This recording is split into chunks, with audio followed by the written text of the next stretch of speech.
नमस्कार। हमारा हैप्पीनेस और वेलबींग की इस सीरीज में अगला सेशन है, is happiness important for us? If yes, why is it so? हमारे लिए खुशी क्या जरूरी है? अगर हाँ तो ऐसा क्यों? इस सीरीज में हम लोग चर्चा करेंगे कि हैप्पीनेस हमारे लिए क्यों जरूरी है और इसके हमें क्यों जरूरी है, तो इसके क्या फायदे हैं, ताकि हम अगले सेशन में उन सब स्ट्रेटेजीज की बात कर पाएं जो हमें हमारी हैप्पीनेस को इम्प्रूव करते हैं। डॉक्टर राज रघुनाथन ने एक रिसेंटली बुक लिखी है, if you are so smart why aren't you happy? अगर तुम इतने स्मार्ट हो तो तुम खुश क्यों नहीं हो?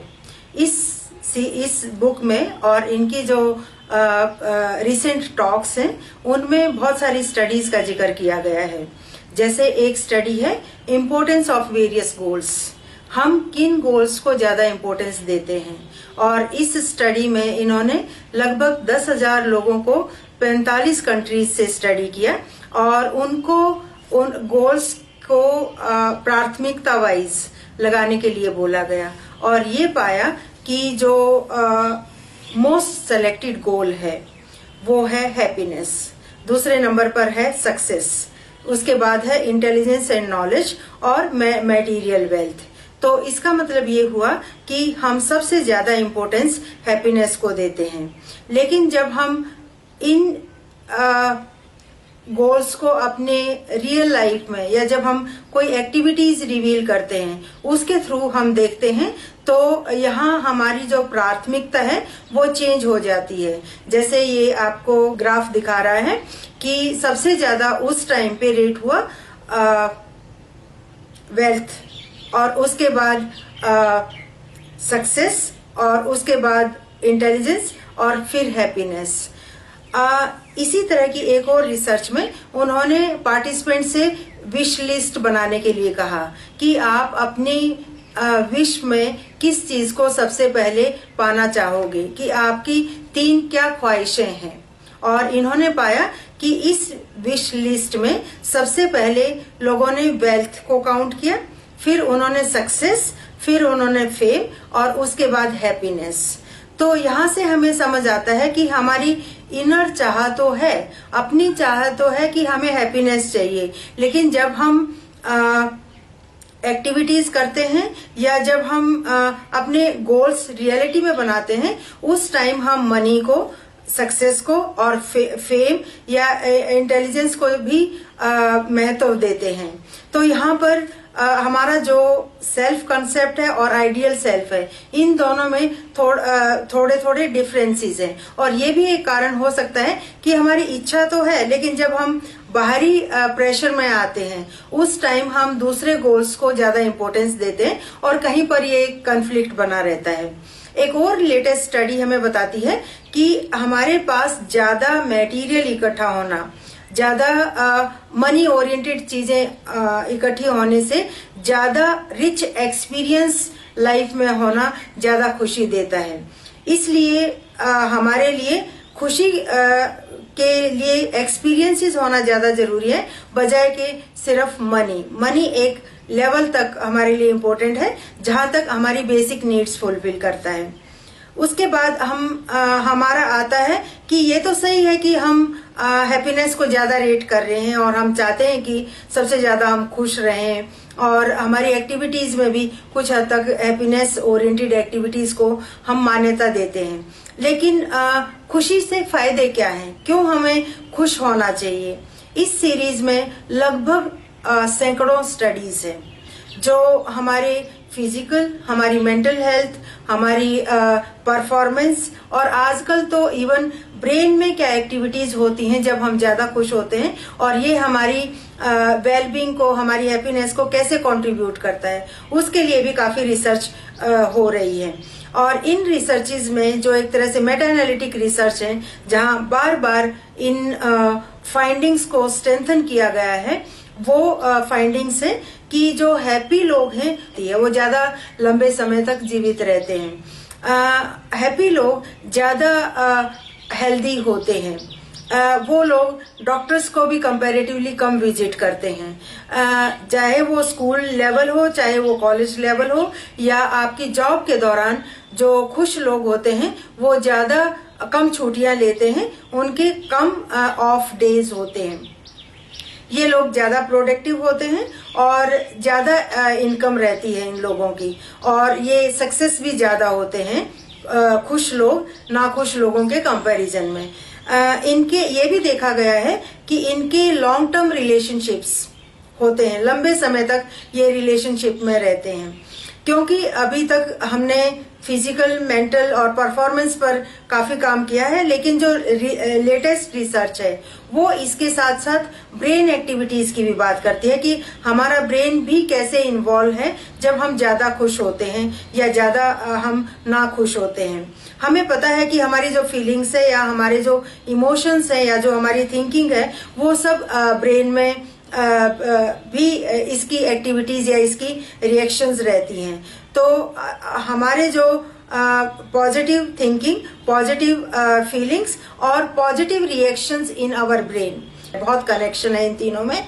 इसीलिए जो आगे स्ट्रेटजीज आएंगी उनमें आप देखेंगे कि जैसे फिजिकल एक्सरसाइज के दौरान, माइंडफुलनेस मेडिटेशन के दौरान, और जो दूसरी हम एक्टिविटीज करते हैं जो जिन्हें हम हैप्पीनेस स्ट्रेटजीज काउंट करते हैं, उन दौरान ना कि सिर्फ शारीरिक, ना कि सिर्फ मानसिक, ना कि सिर्फ परफॉर्मेंस, इम्प्रूव्ड परफॉर्मेंस, बल्कि ब्रेन में जो एक्टिविटीज है उनमें भी इम्प्रूवमेंट देखी गई है, और ब्रेन प्लास्टिसिटी पे रिसेंट ईयर्स में काफी काम हुआ है। ये भी देखा गया है कि इस दौरान हमारे जो ब्रेन में न्यूरोकेमिकल्स जो हमारे हैप्पीनेस को, जॉय को, पॉजिटिव इमोशंस को बढ़ाते हैं, वो केमिकल्स भी रिलीज होते हैं। इसलिए happy thoughts, happy brain, happy feelings, इन सब में आपस में बहुत ज्यादा कनेक्शन है। तो इसलिए जो पॉजिटिविटी का लेवल प्रेजेंटली होता है, इसका हमारे बॉडी, माइंड और ब्रेन सबको फायदा होता है। ये देखा गया है कि जिस दौरान हम पॉजिटिव वर्क कर रहे हैं, पॉजिटिव है हम, उस दौरान हमारे जो ब्रेन की एक्टिविटीज है वो 31% बढ़ जाती है, और बजाय कि जब हम नेगेटिव, न्यूट्रल और स्ट्रेस मोड में हैं। तो हम जिस दौरान पॉजिटिव इमोशंस के साथ हैं, हमारे ब्रेन की एक्टिविटी लगभग 31% ज्यादा हो जाती है उस दौरान की बजाय जब हम नेगेटिव या न्यूट्रल या स्ट्रेसफुल फीलिंग्स के साथ रहे होते हैं। और इसमें हमें आगे ये भी पता लगता है कि जिस दौरान हम पॉजिटिव होते हैं प्रेजेंट में, उस दौरान हमारा ब्रेन ज्यादा हार्डर वर्क करता है, ज्यादा तेज काम करता है और ज्यादा इंटेलेक्चुअली काम करता है। और इस दौरान हमारी जो केमिकल रिएक्शंस हैं ब्रेन में, वो भी हैप्पीनेस को सपोर्ट करती हैं, जैसे कि डोपामाइन इंक्रीज हो जाना, जिस दौरान हम ज्यादा खुश हैं। इसी सीरीज में कुछ और भी रिसर्च हुई है जो हमारे इन्हीं पॉइंट्स को और ज्यादा स्ट्रेंथन करती हैं। जैसे शान एंकर, हार्वर्ड प्रोफेसर, जिन्होंने बहुत सारी सीरीज ऑफ रिसर्च में डिस्कस किया है कि कैसे हमारा brain, happy brain having better performance, और कैसे इंटेलिजेंस के साथ साथ और भी बहुत सारे फैक्टर्स हैं जिनका रोल है हमारी परफॉर्मेंस को सक्सेस करने में। इन्होंने कहा है, जो आपने अगर याद हो, सेशन 1 में भी हमारे पास एक वीडियो था जिसमें हम ये कह रहे थे कि जब दूसरे आप पर थॉट्स का गार्बेज डालें तो आपको अपने आप को कैसे सेव करना है। यहाँ पर इस वीडियो में ये बोला गया था कि 10% जो हमारी हैप्पीनेस है वो एक्सटर्नल फैक्टर्स के कारण है, जबकि 90% हमारी जो हैप्पीनेस है वो ये कि उस इवेंट को, उस घटना को आपके ब्रेन ने कैसे प्रोसेस किया। तो हमारे ब्रेन का इस सब प्रोसेस में बहुत ज्यादा रोल है, और अगर हम इस ब्रेन के चेंजेस को समझते हैं, जानते हैं, तो हम ज्यादा सक्सेसफुल और ज्यादा खुश अपनी लाइफ में हो सकते हैं। स्टडीज कहती हैं कि जॉब में जो हैप्पीनेस, जो इंटेलिजेंस का रोल है वो 25% ही है।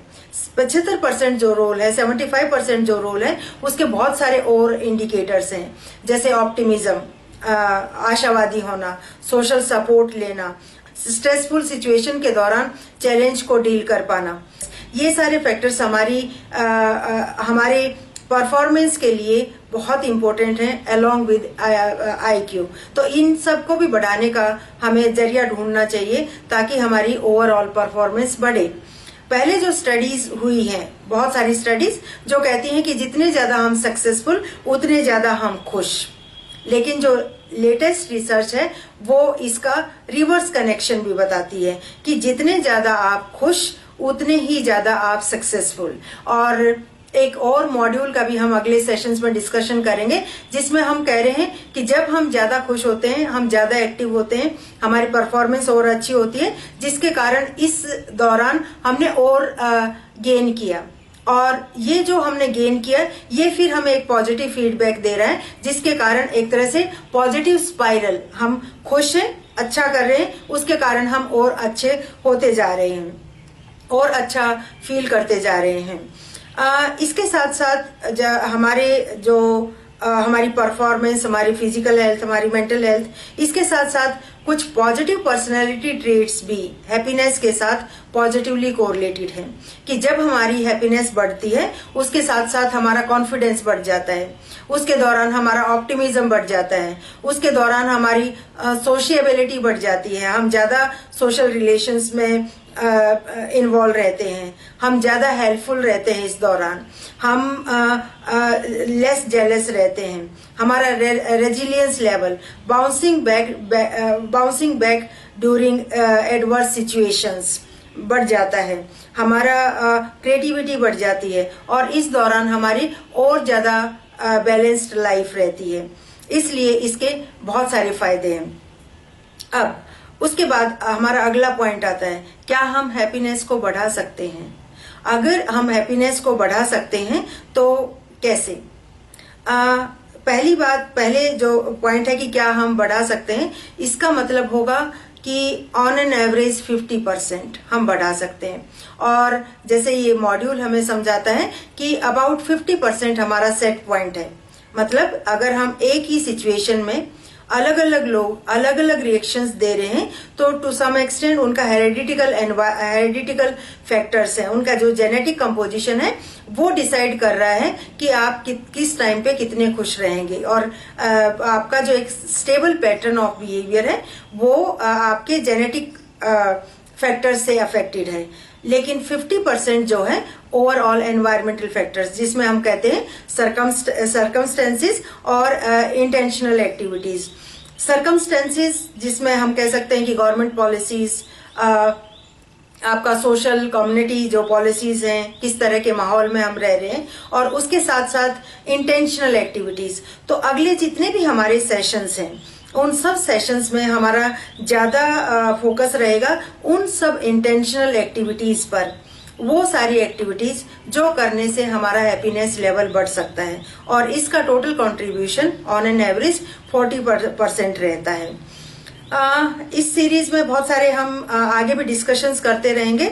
जैसे ईट डिनर, इन्होंने 200 से ऊपर रिसर्च पेपर्स लिखे हैं हैप्पीनेस पर, और इनकी जो रेसिपी फॉर हैप्पीनेस, इसमें ये कहते हैं कि पॉजिटिव सोशल रिलेशनशिप सबसे इम्पोर्टेंट है, चाहे वो वेस्टर्न कल्चर्स हो, चाहे एशियन कल्चर्स हो, चाहे इंडियन कल्चर हो।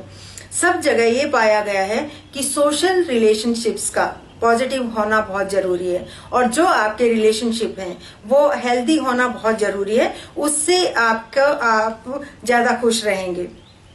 सेकंड आता है कि आपका मेंटल एटीट्यूड क्या है। जैसा कि पहले अभी बोला गया है कि 90% ये आपके अपने ब्रेन की प्रोसेसिंग है। आप अपने मन में, अपने सोच में उस चीज को आप कैसे एक्सप्लेन करते हैं, इसका बहुत बड़ा रोल है। मनी बहुत important factor up to basic needs. जब हमारी एक लेवल की बेसिक नीड्स फुलफिल हो जाती हैं, उसके बाद मनी का कुछ खास फर्क नहीं रहता है। मनी हमारे लिए बहुत जरूरी है जब तक वो हमारी बेसिक नीड्स या नीड्स जो हमें अपनी लाइफ सर्व करने के लिए बेस्ट लगती हैं, जरूरी हैं, उन तक मनी का रोल है। और लेकिन पर्सनल लेवल पे मीनिंगफुल और पर्पसफुल गोल्स होना, कि हमारे दिन में जो हमने एक्टिविटीज करी हैं, जो भी हम काम करते हैं, उसको हम एक मीनिंगफुल और पर्पसफुल वर्क काउंट करें।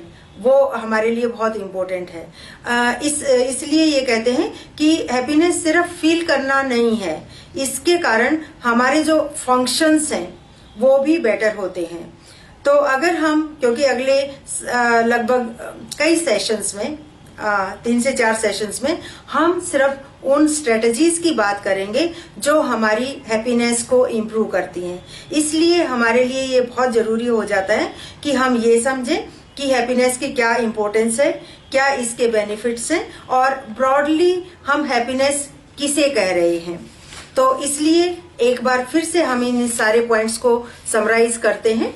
जैसे विलिंगनेस ऑफ हैप्पीनेस, हम जानते हैं कि हैप्पीनेस, हम सब खुश होना चाहते हैं, चाहे हम अपनी दिनचर्या देखें, चाहे हम अपने पर्सनल एक्सपीरियंस देखें, चाहे हम रिसर्च ओरिएंटेड डेटा देखें।